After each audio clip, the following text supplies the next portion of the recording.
Alright, back. Just had to go relieve myself. Oh, hello there. You are there, aren't you?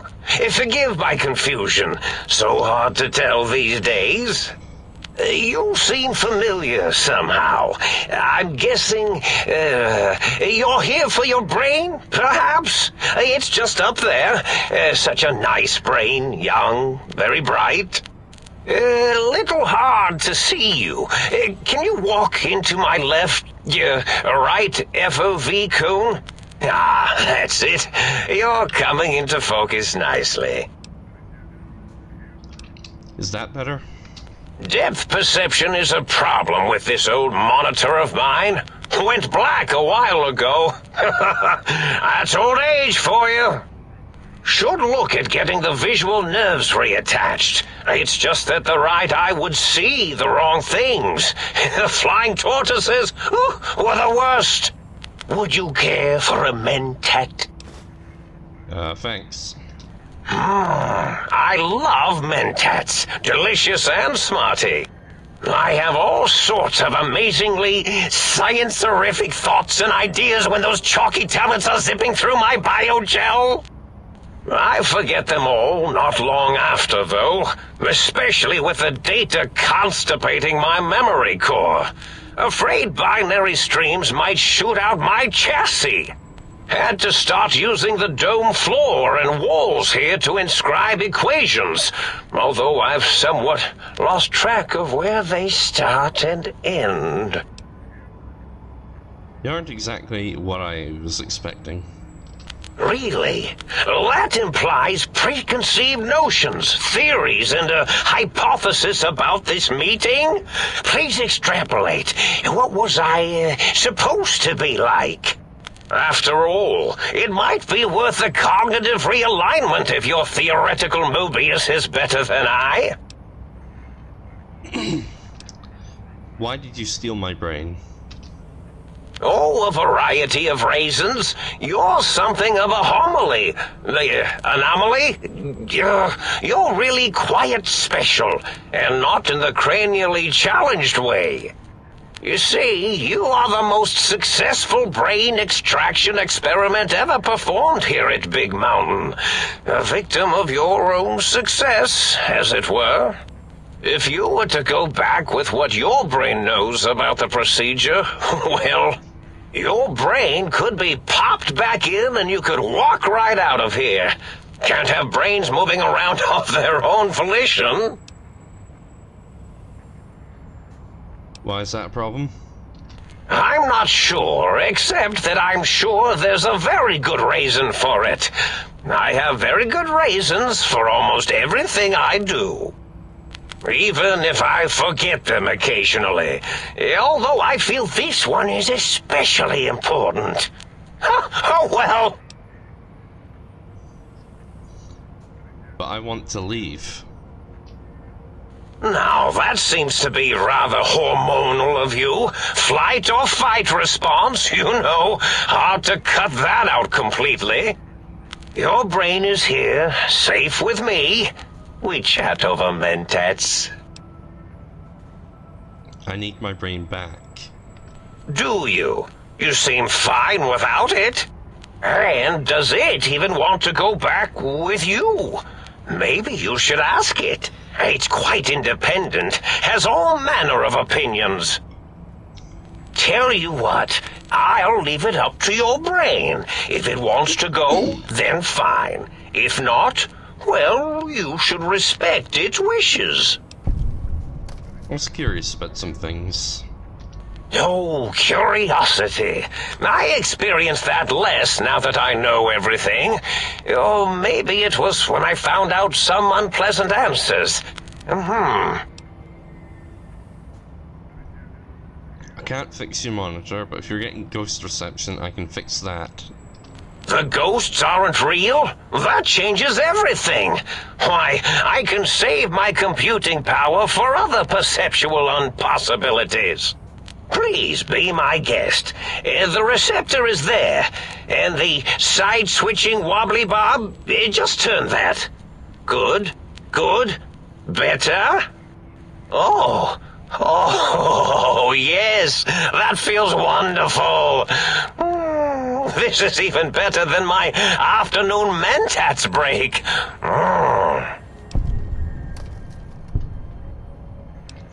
Can you tell me about your Robo-scorpions?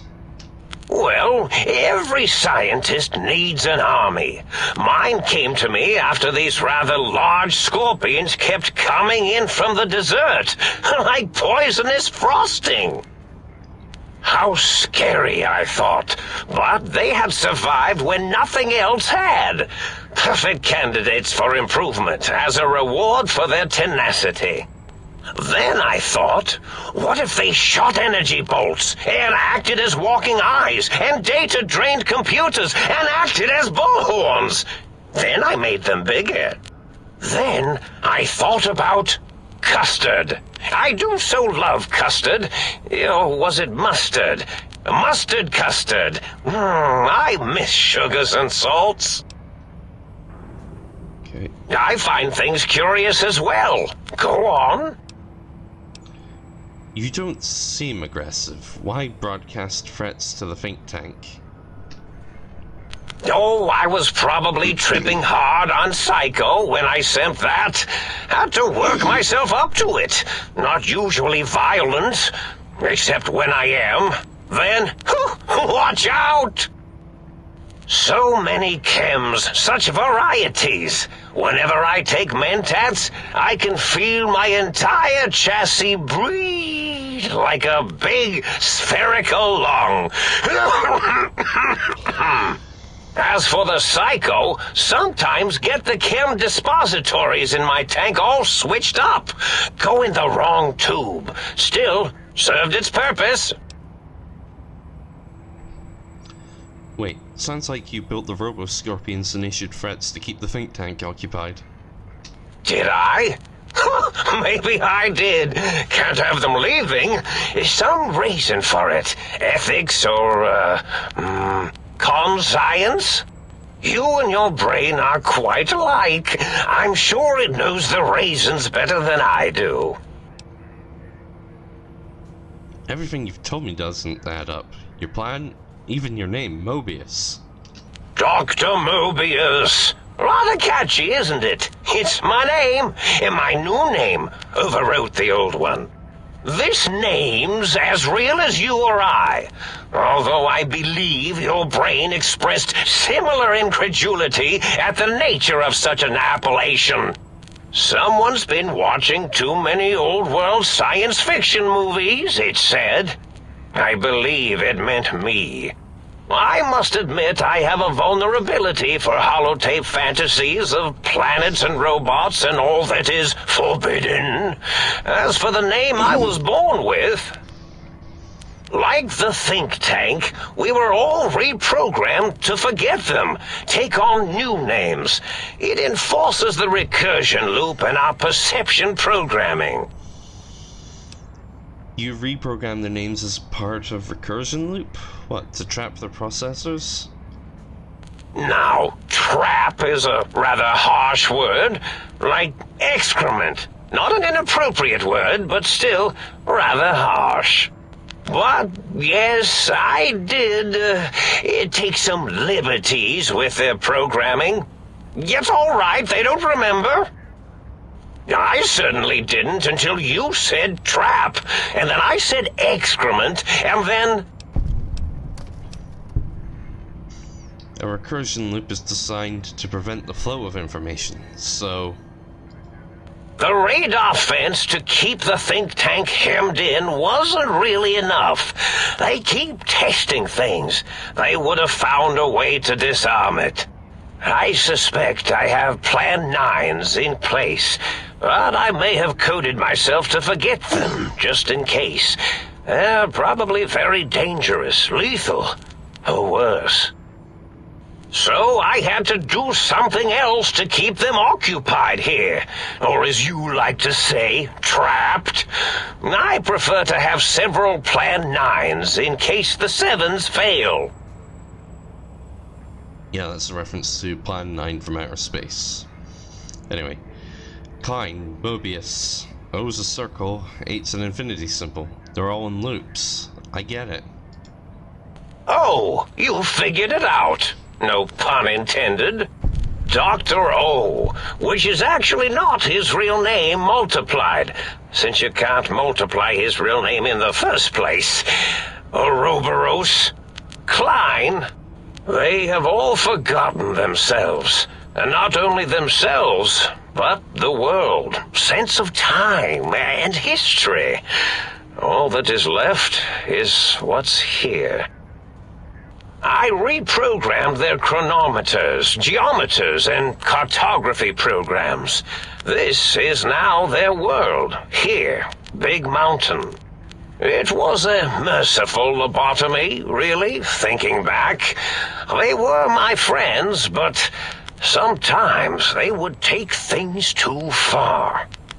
And the world isn't ready for that kind of too-far thing-taking. That's my professional opinion, anyway. And I am told I was once quiet professional. Minor detail, but a snake devouring its own tail is Ouroboros, not Ouroboros. Really? It is so unlike me to make an error in anything I do. If you lobotomize the think tank, why terrorize them? Well, it's simple. Despite their many failings, they are rather bright. They are the think tank for a reason. That I didn't change. Without something to distract them, make them afraid, they would simply deduce what had happened. And when they start deucing it up, then you came along, the final variable solved. They saw that their world was larger than they perceived. Bacteria, finally able to see its host.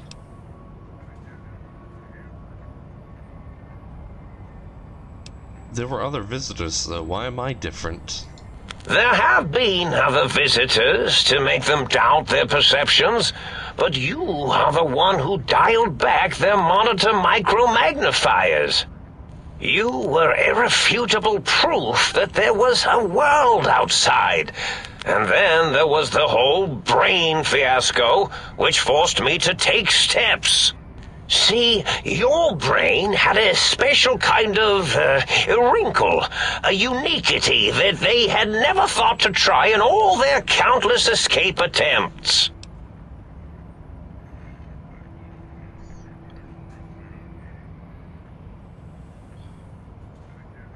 Cranial injury from the attack outside Goodsprings.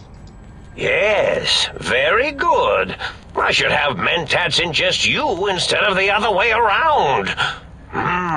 Mentats.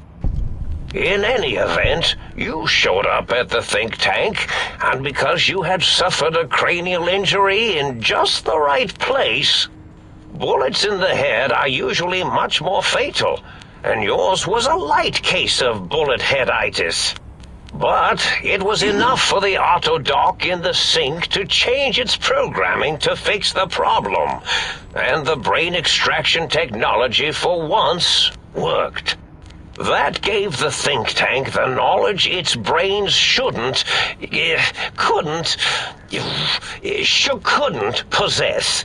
With that knowledge, the procedure can be reversed.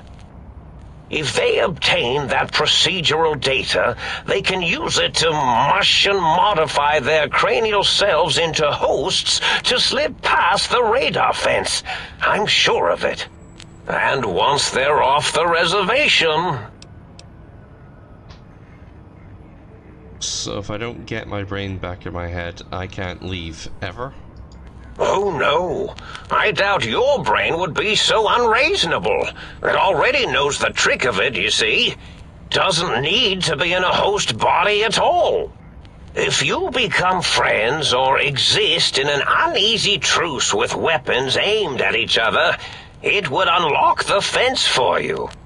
Well, once the think tank was dealt with, of course, your brain is a responsible sort. Doesn't want mad scientists running around everywhere. Klein said they had the idea to get the free technologies after your broadcast. Coincidence? I consider coincidence to be profanity, along with the words astrology, herbal tea, and luck. So watch it, potty mouth. My threat broadcast is designed to instill and install fear. And along with the emotional download, other data rides the fear carrier wave. It prompted them to focus on retrieving those technologies and bring them to attack me. And coincidentally, pardon my language, all those technologies are needed to put a brain, your brain, back into its skull properly. What is the purpose of the technologies? The X2 antenna can be used to focus your alpha wave frequency thought patterns. The sneaky suit? Why, it houses a cardiac regulator. And the sonic sound wave projecto emitter was never intended as a weapon. It was a medicinal vertebrae pulse desensitizer. In short, brains, a heart, and courage. Spine. I think there was a story once where a band of murderous thugs sought these things. They had them all the time in the story. Didn't stop them from murdering to get them. And it won't stop the think tank either. That's my favorite description of The Wizard of Oz. Was there any other data transmitted in your threat broadcast? Yes, my overly aggressive cammed-up broadcast was designed to keep reinforcing the forget, fear, rinse, and repeat program. Oh, and the get me the things to castrate your only possible escape attempt. But I couldn't delete you or your arrival any more than I could the other visitors. Only so much science can do when you started talking to them. You're really quite difficult to ignore, you know. It's because you're, well, rather intriguing, if you'll forgive an old brain for saying so. But the think tank downloaded the schematics, not the items. They can rebuild them. Oh, that means my plan is a total failure. That is unfortunate. Oh well, at least I tried. Alright. Yes, this is getting interesting.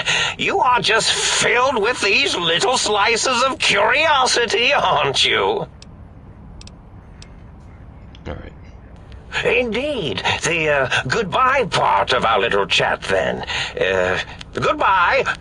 Please mind the equations on the floor.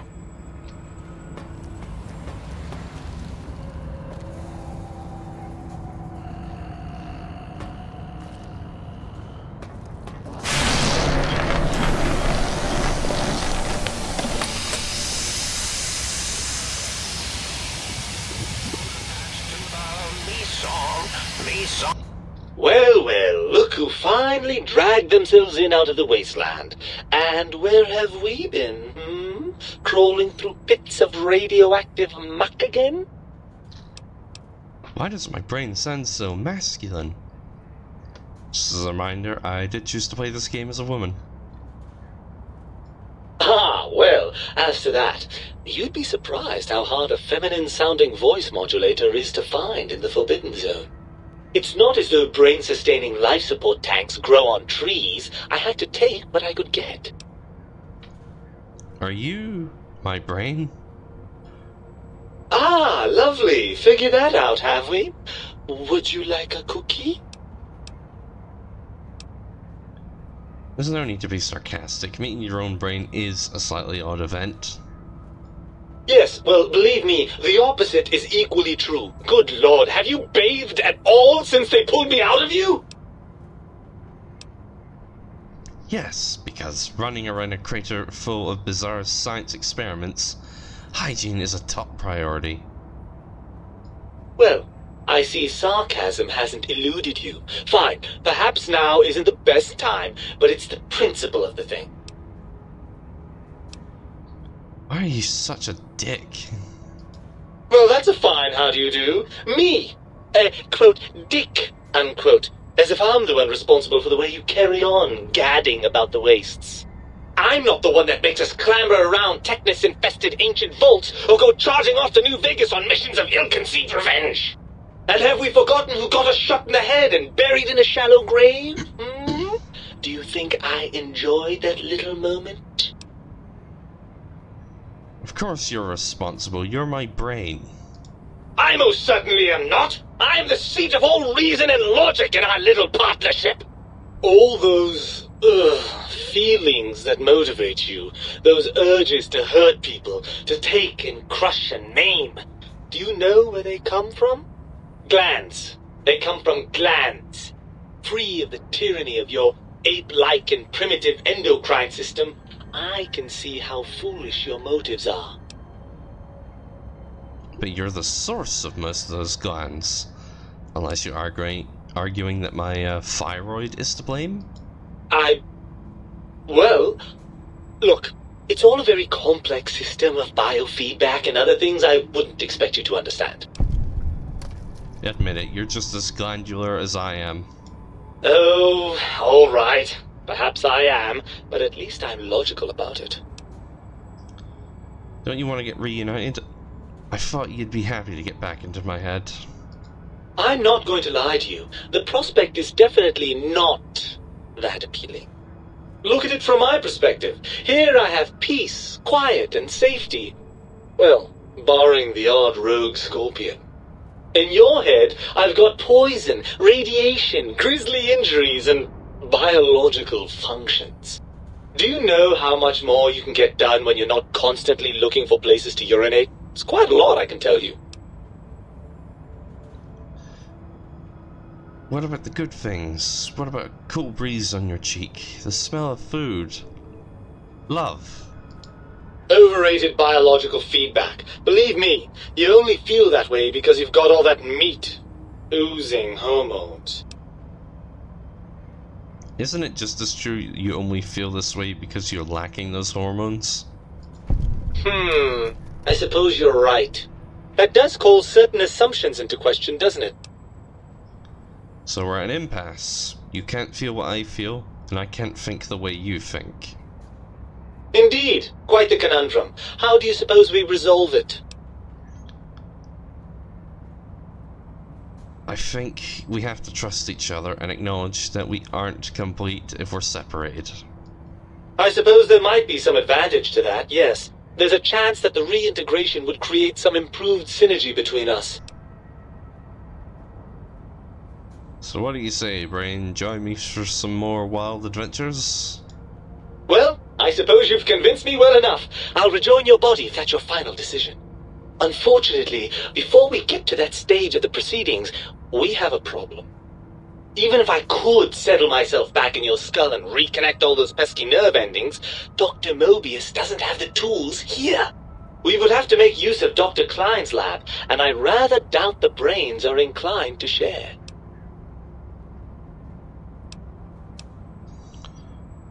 They promised to put us back together once I did what they wanted. And you believe them? Really? I know you were recently deprived of my fabulous advice, but... Really? Once I'm delivered into their clutches, they'll find a way past the radar fence and the whole Mojave will be their playground. And that is assuming, of course, that one of them doesn't take a fancy to our body and decide to slip his own brain into it instead. You're a part of me. I know you don't want to let that happen any more than I do. Well, I suppose I do miss those endorphin rushes when we save the day. All right, what's the plan? If the think tank won't hold up their end of the bargain, we'll make them. Let's go. Right! Look out, think tank! This brain is coming out of its jar! I suppose now that we're reunited, you'll want to fill your torso up with those other meaty parts the think tank took from us. Personally, I think your upgrades are quite a bit better. But now that I'm with you, the synced autodock can plug them back in no problem. Right then, off we go. Clyde will be in for a nasty shock when he realizes the pacification field won't work on a mind and body reunited.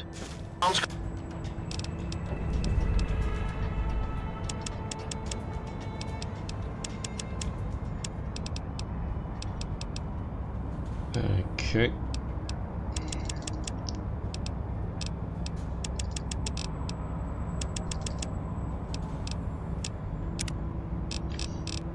Okay, I can't remember what perk I chose.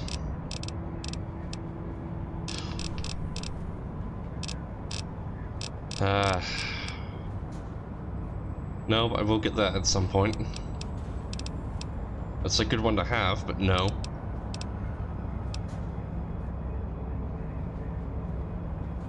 That was the one I chose. Connected to the proton. Oh, I see you and your brain reached a compromise. How pleasant.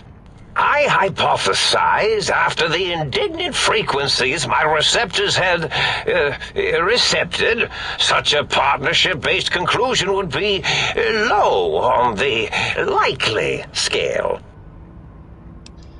My brain told me that the think tank needs to be stopped. Can you help? If I recall, I had a plan that was working, whatever it was. I don't think it reached fruition. I would recall fruit if it had happened. I wasn't trying to kill them, just keep them out of trouble. What was that plan? Blast! I probably wrote it down on the floor somewhere. Any tactics I could use to attack the think tank? That will be difficult. It would be like fighting 5 scaled-down versions of me that have better depth perception. And they have an arsenal of vivisectors, brainial beams, and a rather nasty ray that can make your atoms do a happy dance. If you could survive those highly improbable odds and ends, then deceasing them is definitely an option. Although I doubt killing them would do anything except make you feel better. Or let you brag to other humans about your primal violentness. What was the plan that you had?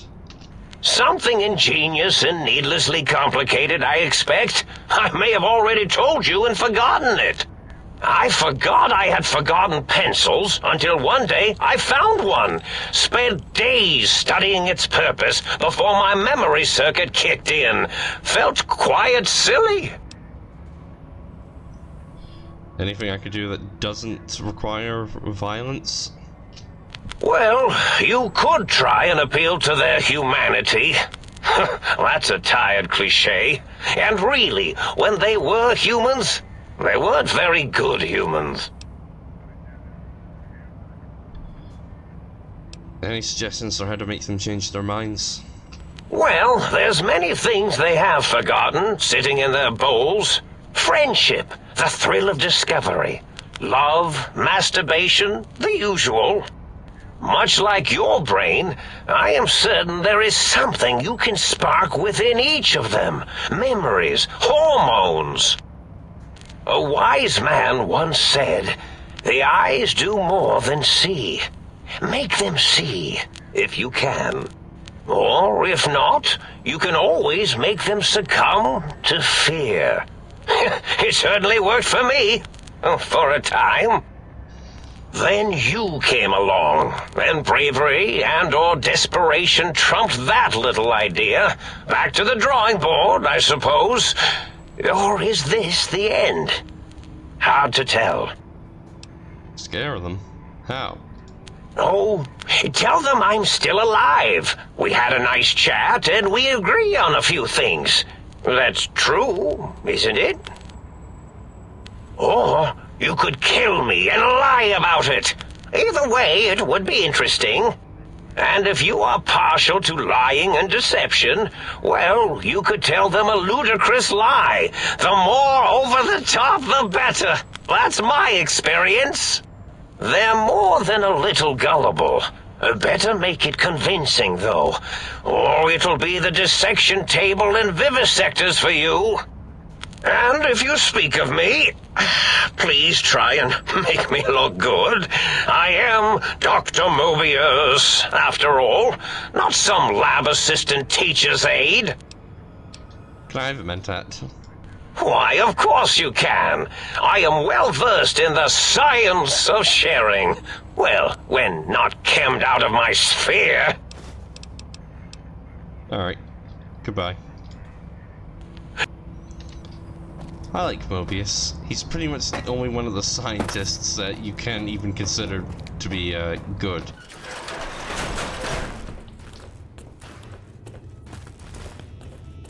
The other scientists, they're not particularly good people.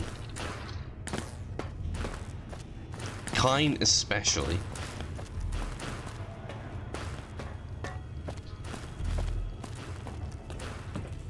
I think Dr. 8 might have been something Ready, good. steady, fighty. Okay, I know where they are.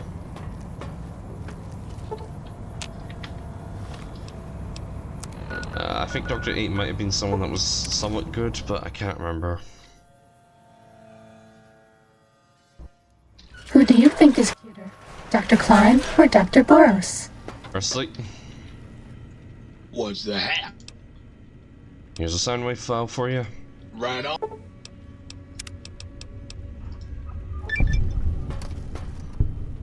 Bad guys dealt with. Just toss that in there. Might I be of service, sir?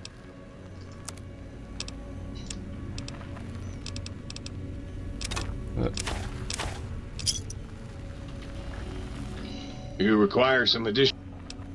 Yep.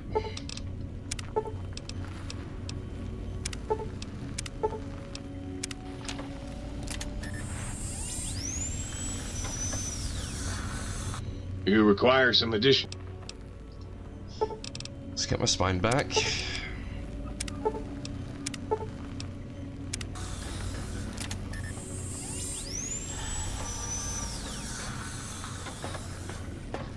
Alright.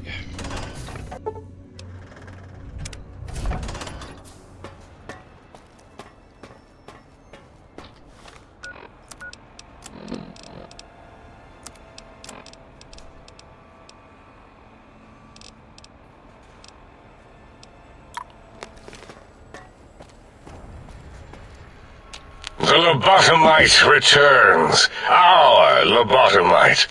Has Dr. Mobius been denominated into scrap metal and voice module parts, as we hoped? I found my brain. Now you and I are going to settle things. I recommend watching your tone with me, lobotomite. Now, your brain. Hand it over, or we'll extract it again. I'm not handing my brain over. There's some things we should discuss. And what could we possibly have to speak about? You have the brain, we have the technology. All you must do is surrender. With it, we can finally leave this place. I cannot tell you how boring this place gets, chopping up the landscape and everything in it. And we have so many questions to ask your brain first. About this Mojave place. A fertile testing ground for our experiments. You think I am the lobotomite? No, for my skull houses the brain of Mobius. That is the most insane thing I've ever heard.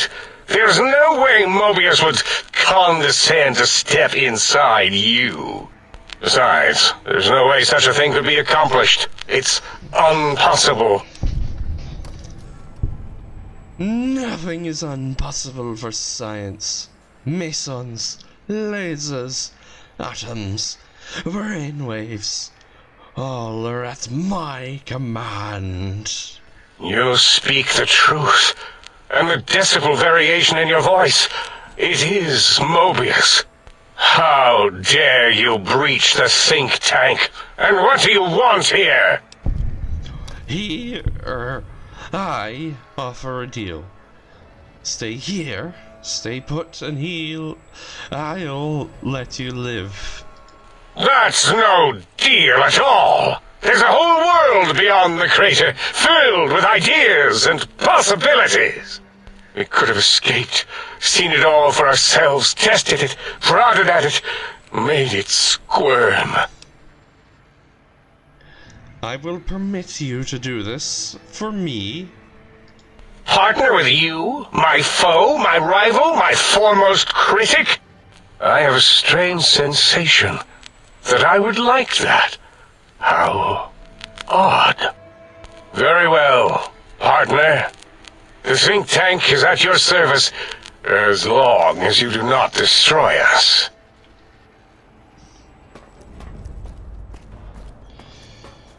And now we get the ending cutscene.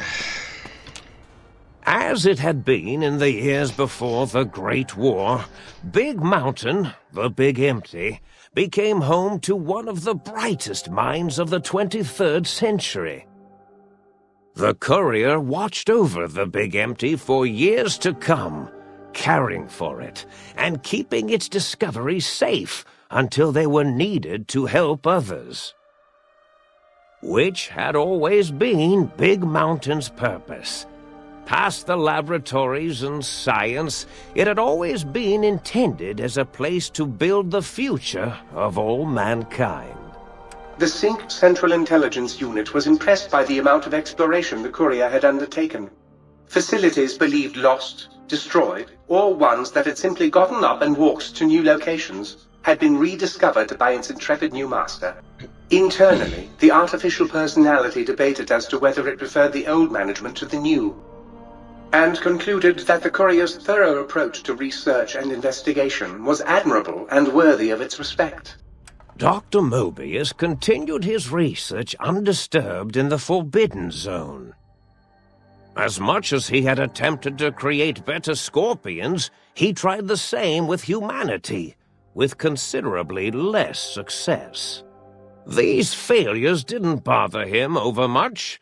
Once the rush of mentats wore off, he forgot he had failed in any event. After all, the bright young mind who had come to visit him in the Forbidden Zone had already exceeded his expectations. The Sync atop the dome bustled with the voices of a small town, constantly chirping, arguing, and snarling at each other. Still, this all happened productively in the interests of its new owner. The Sync Central Intelligence Unit discovered, despite its inversion code, it was comforted by the sense of community the other personalities gave it.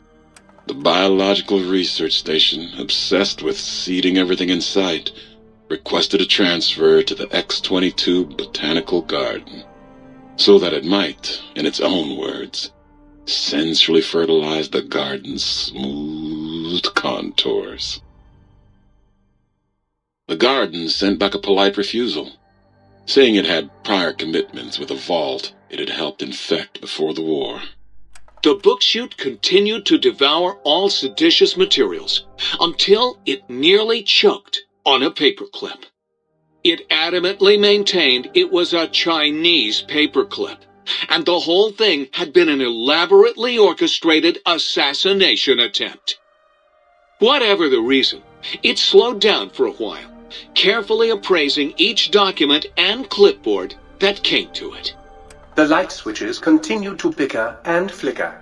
This persisted until the day someone dropped a flashlight in the sink, and the two of them united in their hatred of the showboat.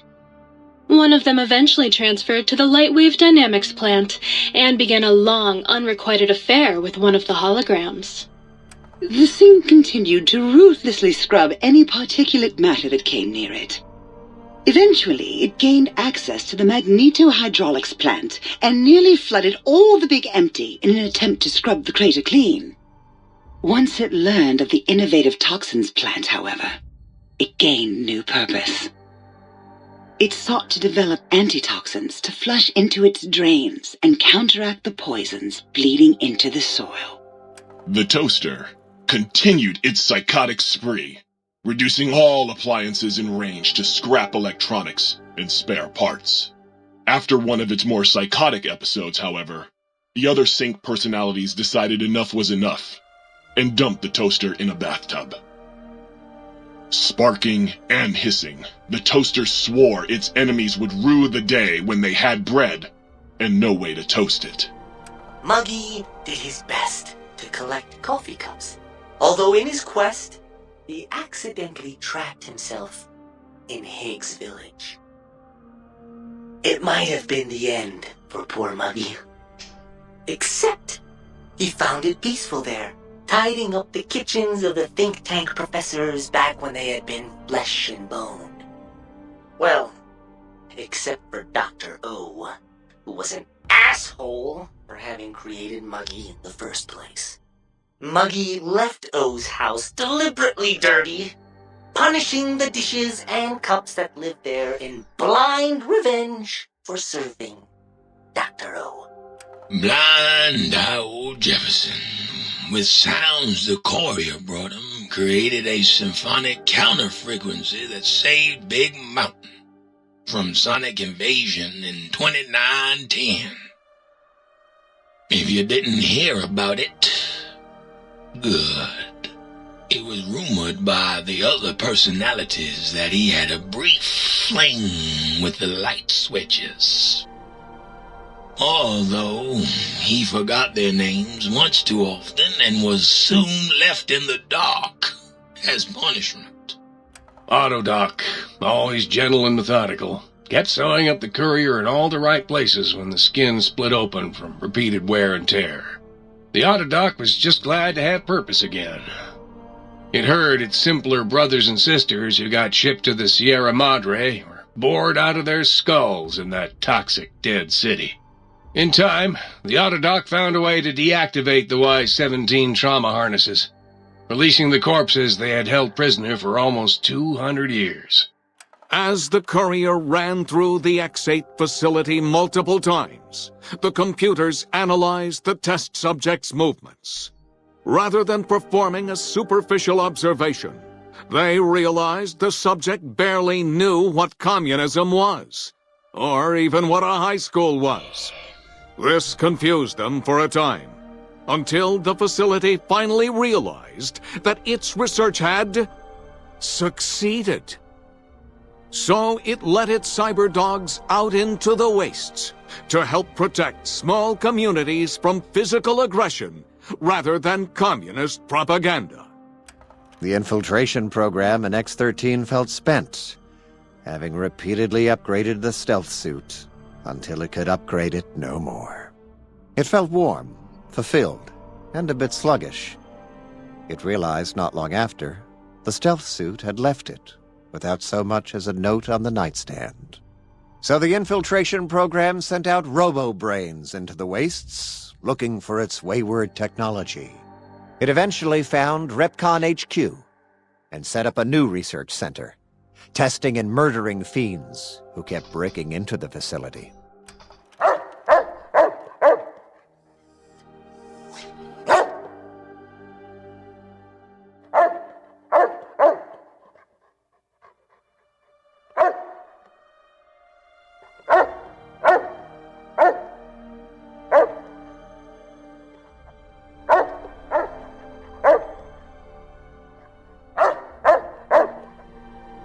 The courier, organs intact, continued onwards, a little less heavy of step, but with all the organs in the right places, as they should be. After all, brains can develop a life of their own when left to their own thoughts, and the courier's brain was more clever than most. Dr. Klein and the think tank remained alive, unaware of the world outside.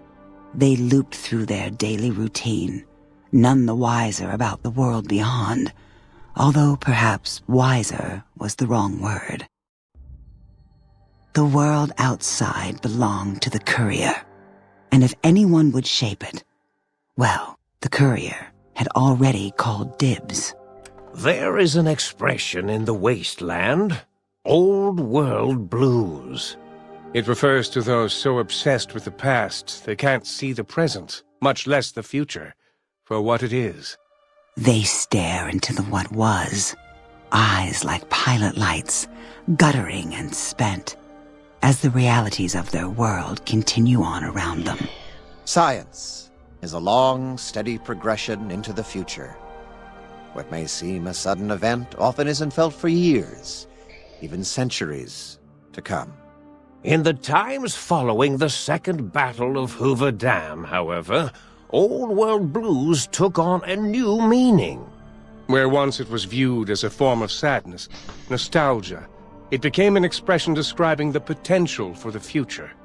It can be easy to see science as evil, technology unchecked as the source of all ills, all misfortunes.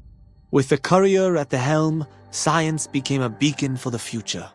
There was Old World blues, and New World hope. And hope ruled the day at Big Mountain.